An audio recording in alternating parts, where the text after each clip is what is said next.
Everybody, it's Jason Clemens, Doctor of Chiropractic at the Rock Health and Wellness Center. This is Life with Jason Clemens, DC. We are live right here in the Rock Health and Wellness Center studios in Lubbock, Texas.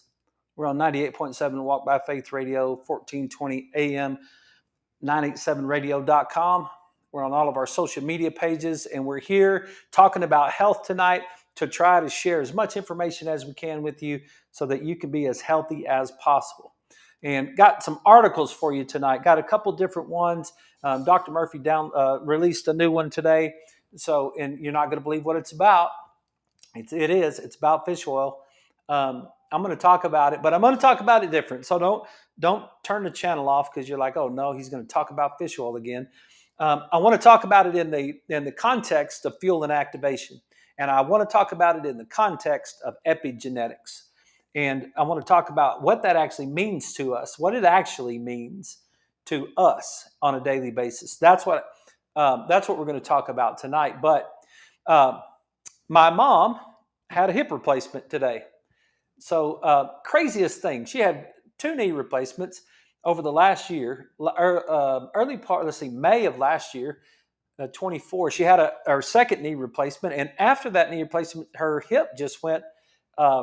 she's got avascular necrosis of her hip joint. That's where the bone just dies for some sort of trauma or some sort of problem. I don't know exactly what, but it just died, and it was horrible. And the doctor even said it today. He said that hip was horrible, but they got it fixed. Mom's recovering tonight. She's doing well. I spent most of the day with her over there today, and so while I was sitting there in the room with her, I was working on some of the stuff for tonight, and I just happened to see an article that I want to go over with you tonight. I want to share it with you, and because I think that you might think it's interesting.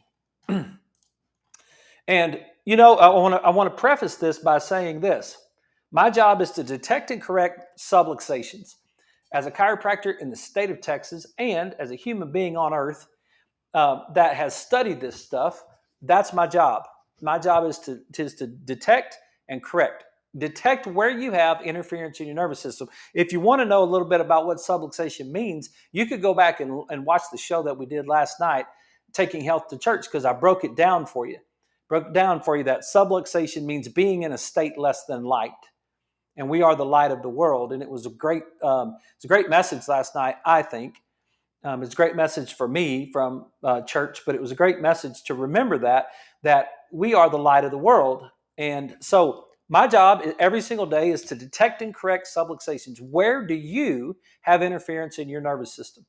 Where do you have a dimming of the light that works inside your body? And, I get it when I start talking about stuff like this because it's so foreign to most people that it's just like, I don't even know what he's talking about. Like, what is he talking about? Like, he's passionately talking about something, but I don't even understand what he's talking about. Like, he just starts talking about this stuff, and it's like, he acts like he's serious about it. And I'm serious about it. It's real stuff. It's real. It's how your body works. It's not made up. None of this stuff is made up. It's everything that I studied could be. It's as true as I can give it to you. And so that's what we do. We detect and correct subluxations. And so I'm constantly looking for those things, right? So that's my job. I do not in the state of Texas have the authority to put a person on medication or take a person off medication. Medication, pharmaceuticals, drugs, what I call them, is not my game. I don't have the authority to do it. I'm not telling you to take a drug. I'm not telling you not to take a drug. It's not my thing. I'm not telling you to take a vaccine or not take a vaccine. It's not my thing. It's not my thing at all. My thing is health and the detection and the correction of subluxation and what causes interference in your nervous system. If my job is to detect subluxation, then I think it's a vital question in my life to say, what causes subluxation? And that's what this year and a half of shows has been. It's been one show after the other show after the other show to try to spread the news and try to share with you as many different examples as I can about what I'm talking about when it comes to this subluxation.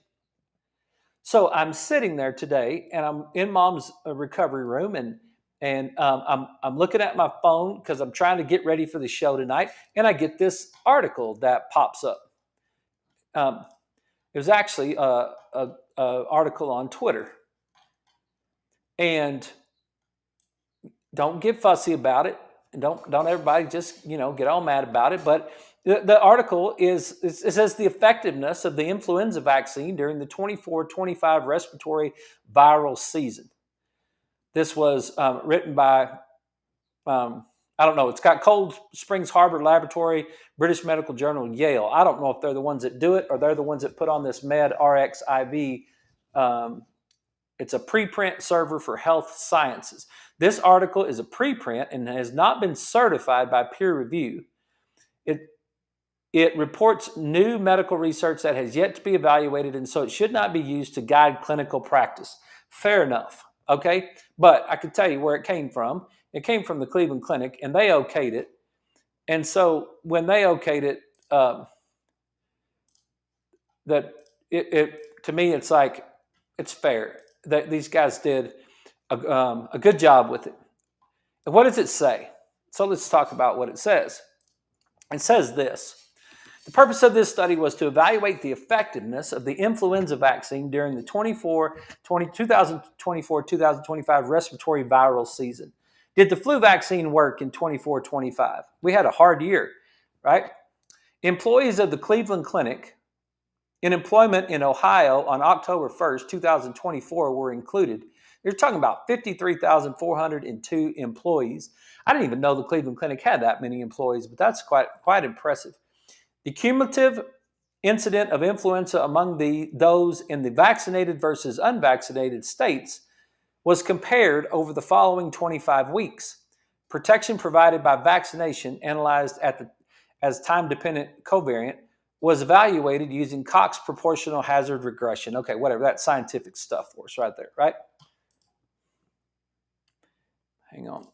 I don't know why it does that, but sometimes my window kicks me off. Okay, so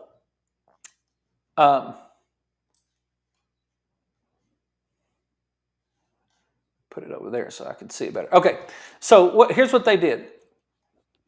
They looked at the results. Among 53,402 employees, 43,857, 82.1%, had received the influenza vaccine by the end of the study. And I think that's a vital point to make. I think it's a really vital point to make, is that when we see this type of research and when we look at and we're trying to study things, you got to understand that there are groups of people that have different opinions about things. It's like getting the Red Raider group together and the Texas Aggie group together and the Texas Longhorn group together. They're not gonna agree on things. The Aggies and the Red Raiders are both going to agree that they don't like the Longhorns. I hope you heard that, Lewis. Yeah, down there in Waco. Yes. And the Longhorns are going to agree they don't have anything to do with either one of them. They don't like the Aggies, and they don't even think about the Red Raiders. So it doesn't even make any difference, right? But if you're a Red Raider, you can live your life, your entire life, just fine without having to worry about what the Aggies and what the Horns are doing down there. And the Aggies are the same way. They can live their life just fine without worrying about what either one of us are doing. And the Longhorn guys can do the same thing. They can just stay in Austin and stay weird and all that stuff, and they can do their exact same thing. That it's a free country. You can do what you want to do, right? But when you look at this, who gets flu shots? I hadn't had a flu shot since about 1998. Or something like that. I'm not ever getting another flu shot. Me personally, never, ever am I ever getting another flu shot ever as long as I live. So, that's fine, right? It's like you can get a flu shot if you want to get a flu shot, or whatever. It's like just do your thing, right? But when I looked at this, I'm like 82%. You know why 82% did? It's because they're in a club and they all believe that that thing works. And they're not going to listen to any science about usually the vaccine people are the ones that say that nobody else believes in science. They're the ones, we got it going on right now with this whole measles thing, right? All you unvaxxers and your anti-vaxxers, you guys don't believe in science. Y'all don't believe in nothing. You're just a bunch of hillbilly idiots is what you are, right? So you can't have a conversation about this that's fair, because you got a whole group of people that are like, hey, we all got the shot. 81 of us, 82%. That 18% that didn't get the shot, that'd be interesting to talk to who those people were in the Cleveland Clinic program there, right? Employees. Okay, let me get going. Influenza occurred in 1,079 during the study. The cumulative incidence of influenza was similar for the vaccinated and unvaccinated states early, but over the course of the study, the cumulative incidence of influenza increased more rapidly among the vaccinated than the unvaccinated. In an analysis adjusted for age, sex, clinical nursing, job, and employment location, the risk of influenza was significantly higher for the vaccinated compared to the unvaccinated, yielding a calculated vaccine effectiveness of minus 26.9%. This study found that influenza vaccination of working age adults was associated with a higher risk of influenza during the 2024-25 respiratory viral season, suggesting that the vaccine has not been effective in preventing influenza this season. That is the article. That is right there, right? You're 26.9% more likely to get flu this last year if you got vaccinated for the flu. Yeah, it's like, why? You know what you won't hear about this type of stuff is you never will hear why. They won't talk about why. They won't talk about the fact that it decreases your immune system function. They won't talk about the fact that there's a lot of factors that go into that, and you think, well, I could do whatever I want to. They won't talk about the fact that sometimes the unvaccinated people actually try to be healthy instead of getting vaccinated. They don't think, they look, they work out, they eat right, they take their fish oil, they take their vitamin D, they do the things that it takes to be healthy. And then what happens? It shows up that they're healthier. It's just an interesting article. And I just thought I'd bring it to you. I know some of you don't care, and you'll just look at me like I'm an idiot or whatever. Some of you do care, but what we're doing in our office, when I saw that, it was actually a post on Twitter, and I just responded. I said, yeah, and if you look at the people who keep their inflammation down and don't eat sugar, I bet they're even more protected than that. It's like they're probably not in that group at all. Then the vaccine doesn't have anything to do with whether or not you got the flu. Maybe it was the internal environment of the person that allowed the person to get the flu. Because it's interesting, if you look at it, there was 1,079 cases during the study of 53,402 people.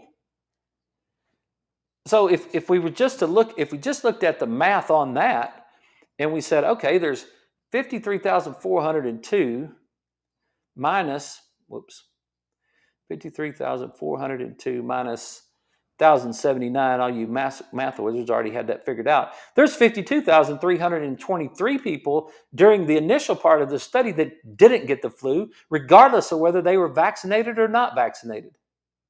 So it makes you want, like, that's the thing that I think we should take a look at. We should look at that. That's the statistics that we ought to look at. Why did, out of 53,402 people, how come 1,079 of them got the flu and 52,323 of them didn't get the flu?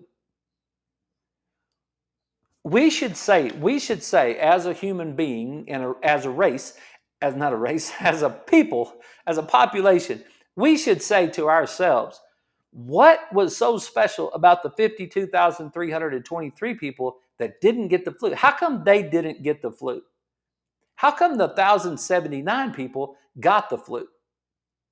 What is going on inside the bodies of the 1,079 people that didn't allow them to keep the flu at bay?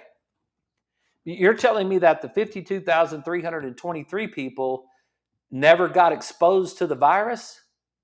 That's not true.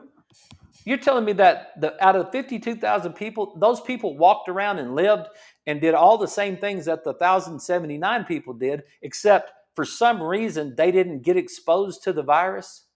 That's what my brother-in-law told me 25 years ago. He's like, you remember when we were in third grade and there was 25 kids in the class, 15 kids got the flu, but 10 kids didn't get the flu? Or whatever your numbers were. Well, how come the 10 didn't get the flu? How come the 52,000 didn't get the flu? Of course, now that number went up because most of those people were vaccinated. But the number of that 43,000 that got vaccinated, they had a higher rate of flu than the unvaccinated people did. So if you really wanted to study health and you looked at this stuff, you might question some of the things that the health department talks about every single day. Like we got this big new mandate came out from our health department on giving a younger child a measles vaccine.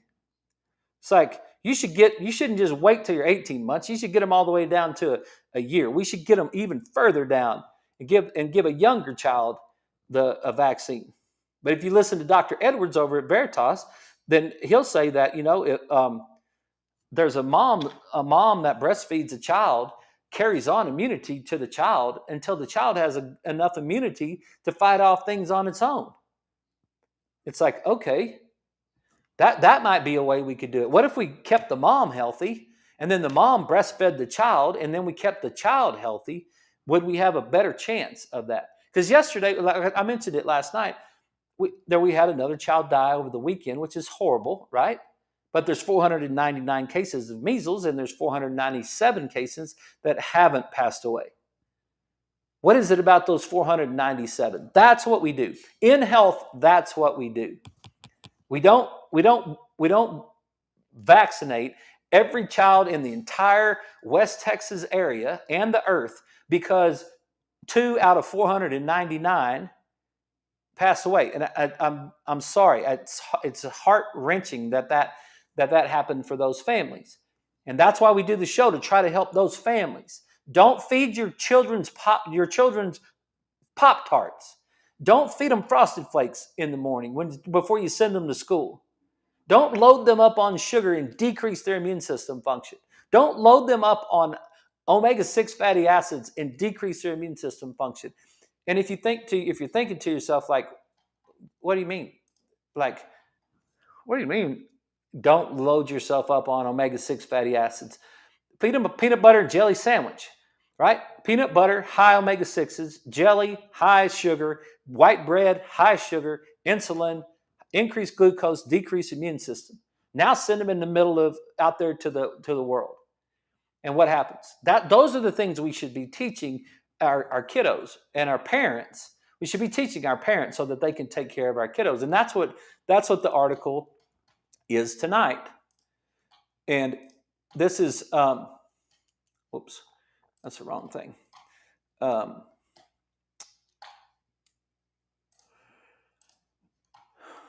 Because this is the article that Dr. Murphy shared today. And I want to make sure that I've got it. I got it up here, and we could go through it. And I'm not going to talk about it from an omega-3 standpoint like I usually do, even though it's just another one. This came out. This says omega-3 supplementations and its effect on osteoarthritis. Okay, this is really good today because I had a conversation about epigenetics in the office because I have a patient that has a friend that's got rheumatoid arthritis, and she's like, well, I'm not exactly sure if I should go to your chiropractor friend, and I said, well, let's talk about that. I'm really not a genetics guy, and we've talked about this lots of times before. I'm an epigenetics guy. I'm a cell and a nucleus and a DNA, right? And then what's going to happen in order for genetics to express itself? Did you guys see the wolves yesterday?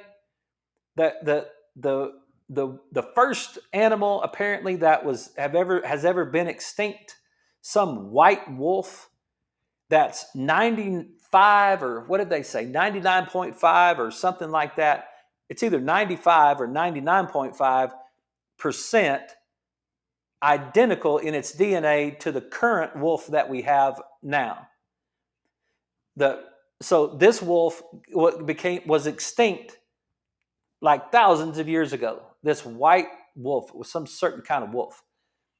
What they did is they took the DNA that they found in some fossil of this wolf, and they changed the 0.5% or the 5% of the wolf, the current wolf, to make a new wolf.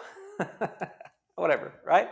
They changed the genetics so that the genetics expressed itself differently. Okay? But we're talking about a physiology, not the way that the wolf was born. So in rheumatoid arthritis, we're talking about the physiology of it. So if we've got this, what's going to happen when we go in there and we copy part of that DNA and we bring it out here into the cell in the RNA, and then we're going to turn the RNA into a protein, and then we're going to send the protein out of the cell so that it can dock with the receptors on another cell somewhere, and we can get expression. We can get expression. It's like sweating. Remember, we talked about that. It's about sweating. You get hot, the heat hits the cell wall. The cell wall shares that information with the nucleus. The nucleus goes to the genetics, copies how do you sweat, sends it out into the cell. The cell sends it out into the body, and what do? You sweat. Okay, what if you overeat? Or you eat refined carbohydrates? What do? You overeat. The overeating hits the cell. The cell shares that information with the nucleus. It's like, okay, wait, we got all this stuff going on. We got all these high sixes. We've got all this extra calories. We got to release the insulin. We got to do all this sort of thing. And what do we get? We get the same process, and then we get fat. Because our cells are storing all that energy instead of getting rid of all that energy. That right there is epigenetics. That's the environment upon the environment upon the genetics. That's what I believe in. I believe in epigenetics, not genetics. So there are some things that are genetic, but when we come talking about physiology and we're talking about chronic disease and those things, I think you could turn that off. I think I did it in my own body as compared to what my dad went through. I think I turned off my genetics. I still have that same little marker. We talked about it before. This HLA-B27 marker that's in my body that manifests itself a lot of times in ankylosing spondylitis. I turned it off, right? Okay, I think that's what we can do as well. Okay, so when we had this conversation about epigenetics, then we've talked about fuel and activation lots of times. Fuel, activation.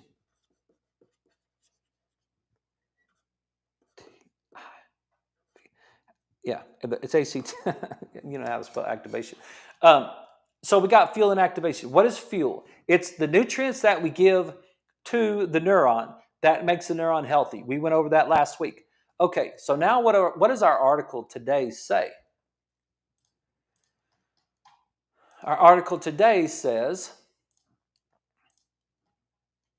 omega-3 supplementation and its effect on osteoarthritis. Its effect. How does it affect osteoarthritis? How does it change the epigenetics that changes the osteoarthritis? Is that possible at all? right? This was in the journal Nutrients, May 28th, 2024, volume 16, number 11, article 1650. This came from Shaw and a group of people from the Auburn University in Alabama. The study cites 108 references. The objective of the study was to assess the evidence explaining the inflammatory process of osteoarthritis and the influence of omega-3 supplementations to modulate the progression of osteoarthritis. That's what we talk about. This is the thing that people say. Doctor told me I had arthritis, right? I've got this inflammatory thing going on in my joints, my fingers, my wrist, my shoulder, my hip, my knee. I've got this osteoarthritis thing going on in my joints. That's what they're trying to look at. Is there any relationship between the omega-3 and the osteoarthritis? Now, so I'm not talking about this show in the form of or in the form of omega-3s, because I know you guys have heard it so many times. I'm talking about this article as a reference to fuel and activation and epigenetics. And we got to take a break. We get back from the break, we will break down the article and I'll show you the deep things that hinder and entangle us. You guys stick around. We'll be right back.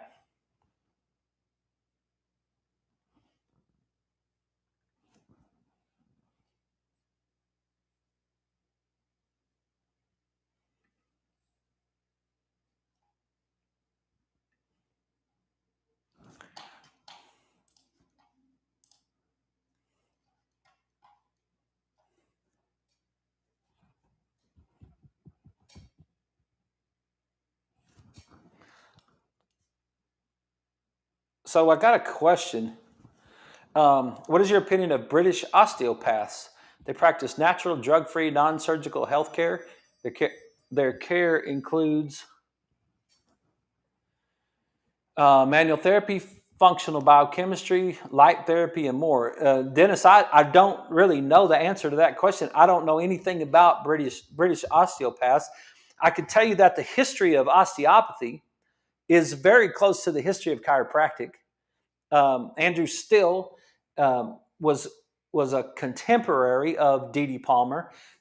Andrew Still was, from what I understand, was believing that if you could balance the fluids in the body, that you could keep the body healthy. And D.D. Palmer was thinking if you could balance the nervous system, you could keep the body healthy. And so they were very, very close. In the United States, the osteopaths and the chiropractors philosophically were very close in what they did for a while. That's why the osteopath, you talk about like manual therapy, they also did manual manipulation. And some of them still do it today, as far as I know. But I know they're taught because I take care of some osteopaths.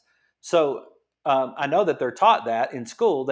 What happened in the United States is they got away from their foundational roots when they had the opportunity to join in to the medical system, the insurance and the medical system. They got invited by the medical doctors into the system because the medical doctors realized we didn't have enough medical doctors, so we could get the DOs to come in. And what happened is they kind of lost their way, as far as I can see, and they made themselves into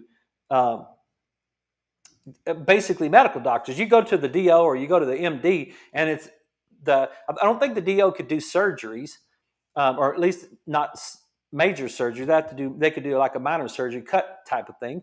But other than that, a lot of them are very similar. So when you talk about British osteopaths, I really don't know. I don't know much about them, but to me, it could be an osteopath, it could be a chiropractor, it could be a homeopathy person, a homeopath. Like, it could be anybody that's trying to study health. Like, I'm sure my dream is that there's got to be some little man in China that's way back in the woods that's got all the answers. So hang on one sec. Okay, everybody, we're back. This is Life with Jason Clemens, DC. We're talking about omega-3 supplementation and its relationship to fuel and activation and epigenetics. I'm not pushing everybody. I'm not recommending tonight that everybody takes omega-3s. I'm just simply, I mean, you know I am, but I'm not, that's not what the article is. But I did get a question online. It says, what is your opinion of British osteopaths? And from everything that they said right there, yeah, I would think that's, I mean, everything right there sounds, I mean, it sounds like it's getting at the root of the subluxation and the interference, and it sounds pretty good. I don't know if that person is in the United States or they're outside the United States, if that's where you're asking from. But I would love to have a conversation. If I don't know if you are one of these people, but it would be great if you ever want to come on the show and talk about things, and I'd love to have you on the show as well. So, yeah. And then there are a couple other comments about we are conditioned to look at the negative, not the positive, especially in health. That's exactly right, Isabel. Yeah. And we're conditioned for lots of things in health, and that's by design. But so let me get back to our article.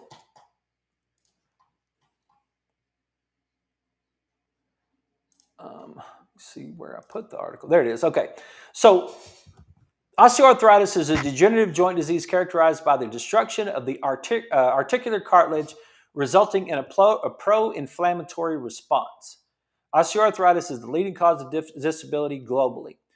The progression of osteoarthritis is multifactorial and is influenced by the underlying cause of inflammation, which includes but is not limited to trauma, metabolism, biology, comorbidities, and biomechanics.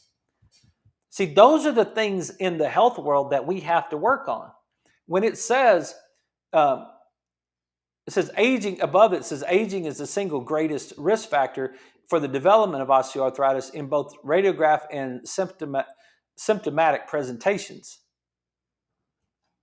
Aging poorly is what they should say right there. Aging poorly is why that breaks down. Give the body the fuel and activate the body that it needs, and put the body in an environment that it's supposed to be in, and watch the body go for a long time. Because I'll tell you why that's true. Why I disagree with aging is the single greatest risk factor. I think poor aging is the single greatest risk factor, because we can take a patient that's 75 years old that has arthritis in their body, which is inflammation, and we can decrease that as they get older. They can be healthier by the time they're 80 than they are at 75. And we see that a lot in our office. So wait a minute, they're going downhill, and then all of a sudden they're not going downhill anymore. I got an 81-year-old guy that's in there working out, doing sit-ups. He couldn't do sit-ups when he started a year and a half ago. And now he almost finished 4 sets of 10 by himself. He's 81. He couldn't do them before, but he can do them now because he's getting better, right? So I think it's poor. Poor nutrition. The article goes on to say, in recent years, diet and nutritional supplements have gained interest regarding slowing the disease process, prevention, and the treatment of osteoarthritis. Most pharmacological and physical approaches do not consistently address the underlying degenerative processes of the arthritic joint and are considered palliative, which begs the question, are there other treatment methods to address the disease process of OA? I think that's a great statement right there. Most pharmacological and physical approaches do not consistently address the underlying degenerative processes. That's my argument that I always make when it comes to joints and when we talk about arthritis in a joint. It's the underlying degenerative process of the arthritic joint. The arthritis is the inflammation, and that's what we should be considering right there, right? Diet, nutrition, supplements, yep. Specific to osteoarthritis, diet modifications and nutritional supplements have demonstrated a positive influence on inflammation, pain, joint stiffness, and cartilage formation. So if you were to look at these sentences, and I think as the further we go, the more of these you look at, the more you start to see it where you can read both sides of the sentence. Specific to osteoarthritis, diet modifications and nutritional supplements have demonstrated a positive influence.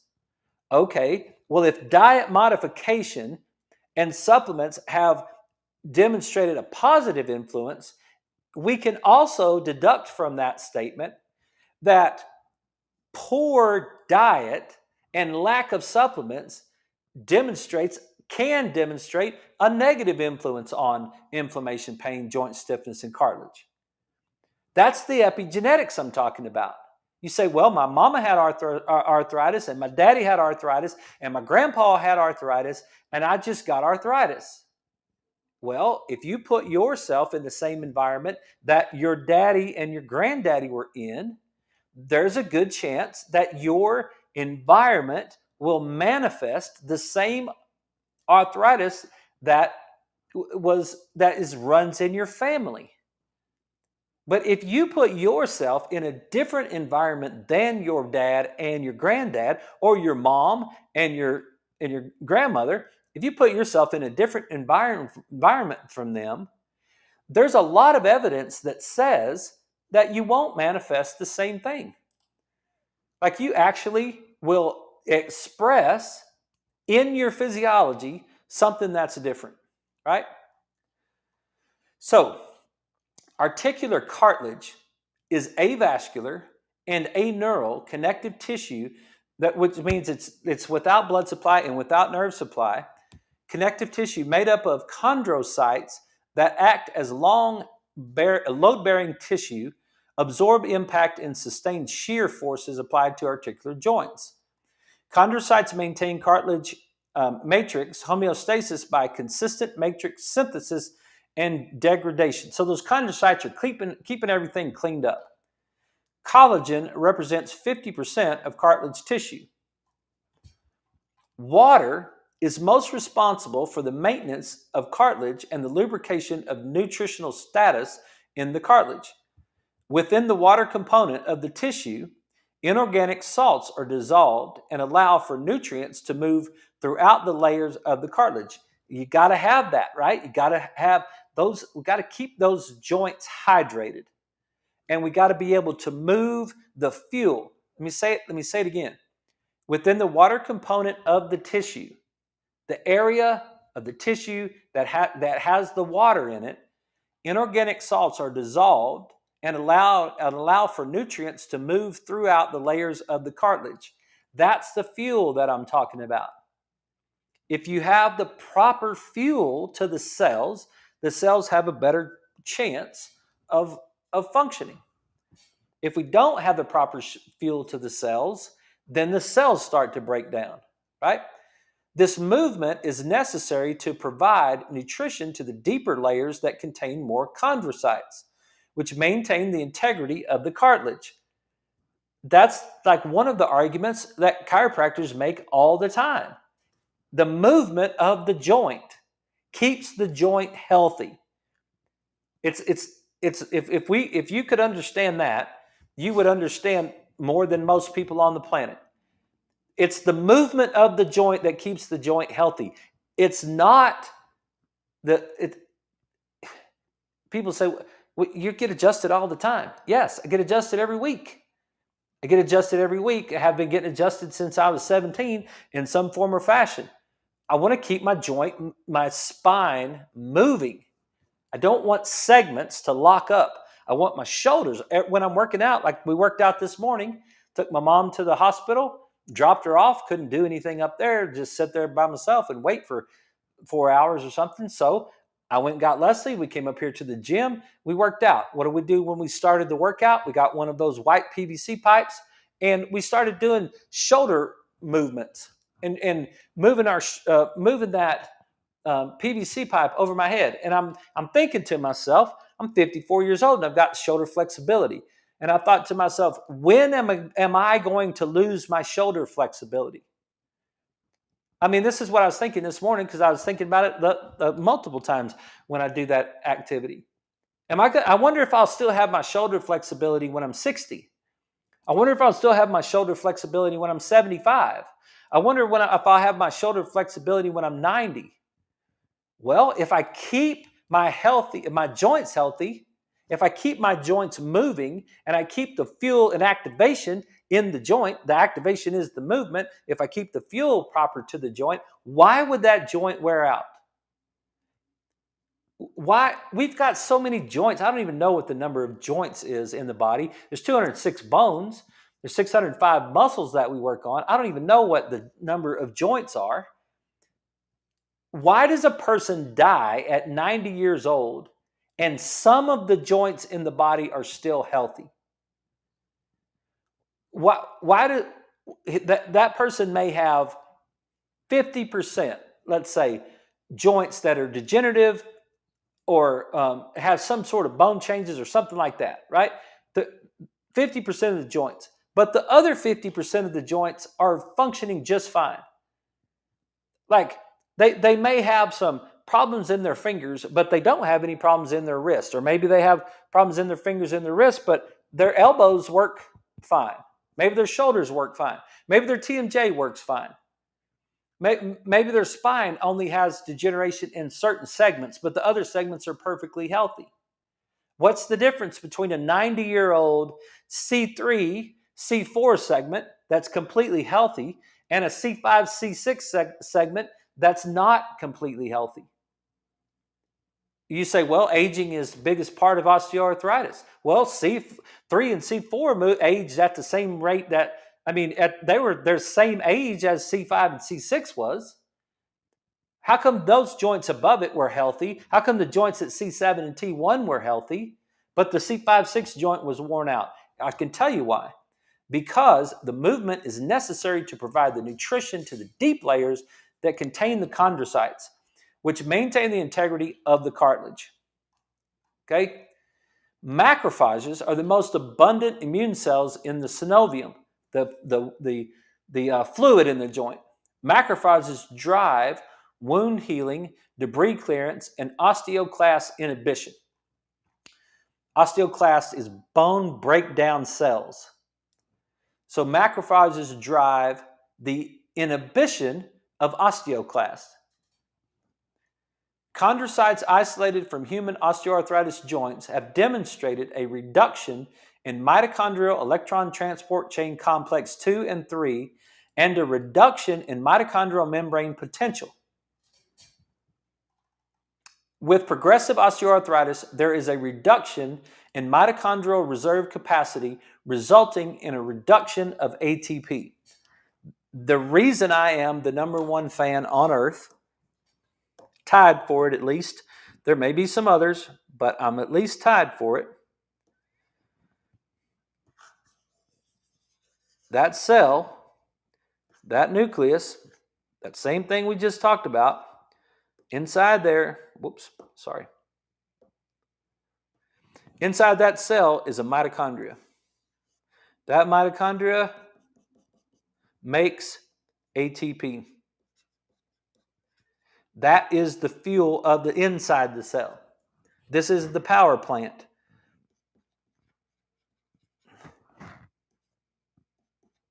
The power plant of the cell is the mitochondria. The ATP is the energy of the cell. Here's what it's saying right here. With progressive osteoarthritis, there's a reduction in mitochondrial reserve capacity, resulting in a reduction of ATP. That's what I learned in 2009. If you turn the power off in the joint, you get a joint disease. If you turn the power off in the liver, you get a liver disease. If you turn the power off in the kidney, you get a kidney disease. If you turn the power off in the brain, you get a brain disease.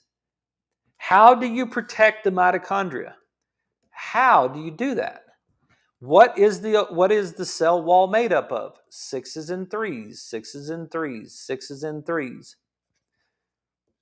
I just saw somewhere today that I think it's one of these articles that I was reading, that the average American has a 22-to-1, I've always learned 25-to-1, omega-6-to-3 ratio. We're looking for a 3-to-1-6-3 ratio. If we get too thick of a cell wall and we don't get glutathione in the cell, we can't protect the mitochondria and we lose the ATP. I know you guys have heard me say that 1,047 times by now, right? Okay, the article is saying the same thing. Osteoarthritis, there's a reduction in mitochondrial reserve capacity resulting in the reduction of ATP. Here's another thing I want to touch on really quickly. Mitochondrial electron transport chain complexes 2 and 3. That's what the violet laser does. You guys that asked me, when we use the laser, and we put this laser on your brain, or we put this laser on your shoulder, or wherever we use the laser, when I turn this laser on, it's going to be, there is a red light,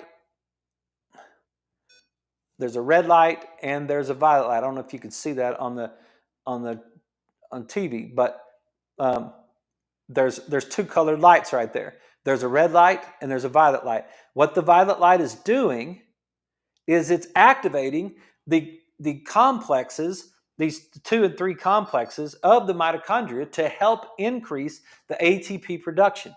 The red light is firing a different order of the complexes, but the violet light is hitting these type of complexes. So what the laser does is it hits the mitochondria, activates the complexes, and increases the ATP production for the cell.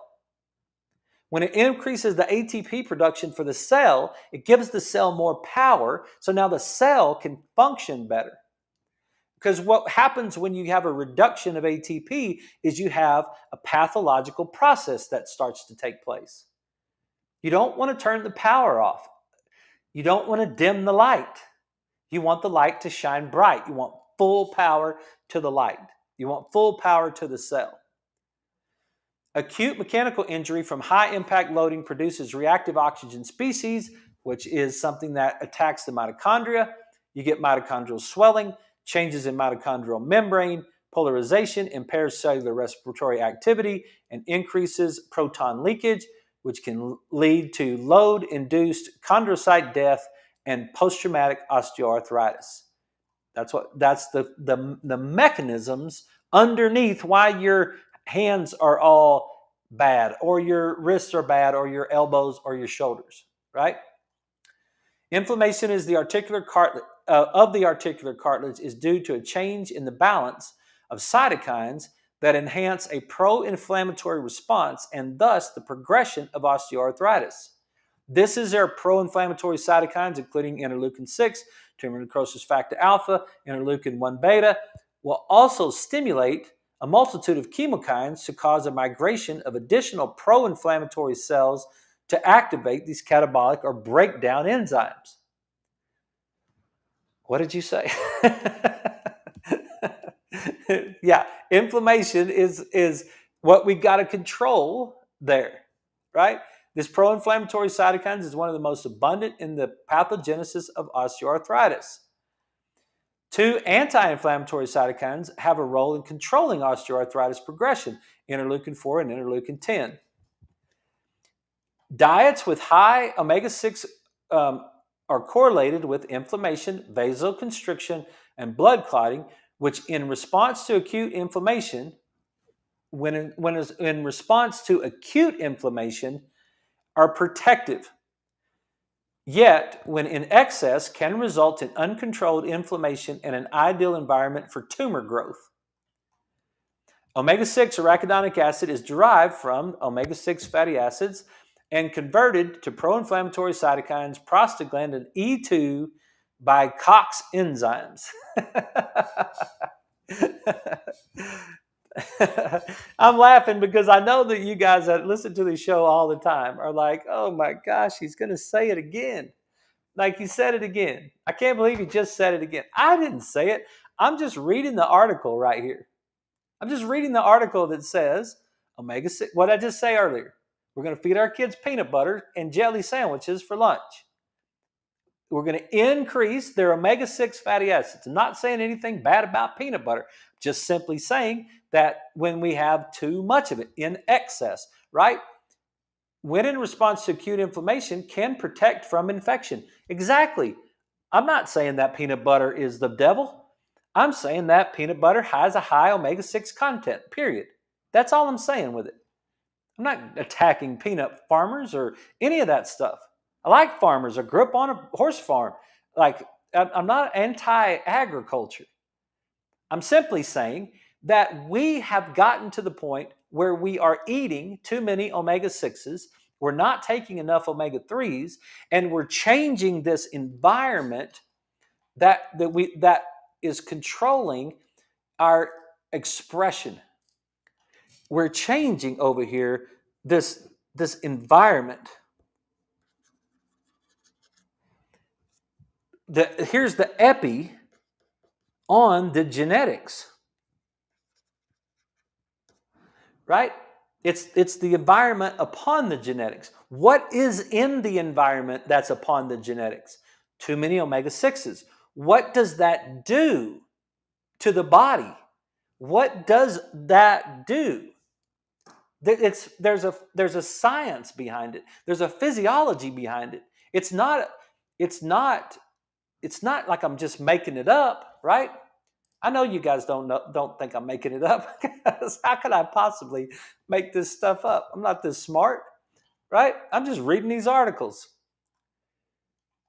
Omega-3 fatty acids are metabolized into anti-inflammatory series 3 prostaglandins, series 5 leukotrienes, E series resolvins, D series resolvins, and protectins, and they protect the joints.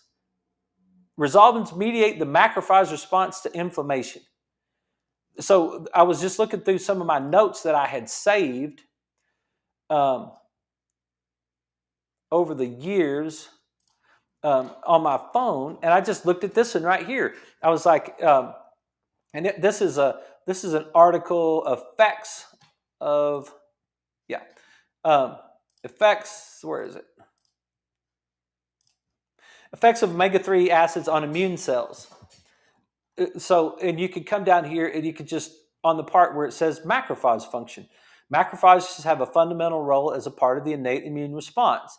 They patrol multiple organs in a constant search for invading pathogens. They are able to recognize specific pathogens associated molecular patterns thanks to toll-like receptors, and so they have a job to do, right? The impact of omega-3 fatty acids on macrophage function has extensively been investigated since the 1980s. It's not new stuff. Since then, there are three main properties of macrophage biology that have been identified to be altered by omega-3 fatty acids. I don't even have to talk about the three categories. I can simply just use the information of that's there just in that sentence. There are three main categories of macrophage biology that are altered by omega-3 fatty acids. And macrophages are altered by omega-6 fatty acids. There's an immune response. There's 499 kids with measles. There's 497 kids that haven't passed away from measles. What in the heck was going on with the two that did? Right? It's like, what was there a macrophage? What was it? It's a respiratory problem, right? That's we can't breathe. We have cytokine storms. Why are we having a cytokine storm? Why are we having an overactivation of our immune response? Why is it that you're 26% more likely or whatever to get flu if you had the vaccine? What does the vaccine do to you? Does it increase your macrophage flame? Does shooting yourself up with those vaccines ramp up your immune system response? Increase your cytokine storm response? Add that with a high omega-6 diet. That's a disaster waiting to happen. That's a disaster waiting to happen from Alzheimer's, from heart disease, from diabetes, from cancer, from everything that we could possibly think of. The epi upon the genetics of that is a disaster. Not only are you going to fill yourself with high omega-6s, but you're also going to ramp up your macrophages. And it's really dangerous, right? I'll read them. The production and secretion of cytokines and chemokines. Omega-3 fatty acids alter the production and secretion of cytokines and chemokines, the capacity of phagocytosis, and the polarization into classically activated or alternatively activated macrophages. But what did I just say? The respiratory problem is a cytokine storm. That's what the COVID problem was. That's what we get inside those lungs. We got to keep that pneumonia out of those lungs. How can we do that? We can keep that flame down, and we can keep our omega-3 fatty acid high enough so that we change the epi upon the genetics, so that we change the expression, and we stay away from this this problem that we get with pneumonia. Right? How do you just stay away from pneumonia? Well, I'm scared I'm going to get pneumonia. Well, quit eating peanuts. Like, quit eating crackers. Quit eating things that are high in omega-6s. Stay away from vegetable oils. Take your fish oil. Like, all those things are things that you can do to keep yourself healthier, right? I did not tell you not to take any drugs. I simply talked about health and the response of the body to the environment that it's in, right? Thanks for listening. Thanks for the comments tonight. And I hope you guys, hey, thanks, Isabel, 350 joints. Hope you guys have a great night. We'll be back tomorrow night at 6, and let me know if I can help you.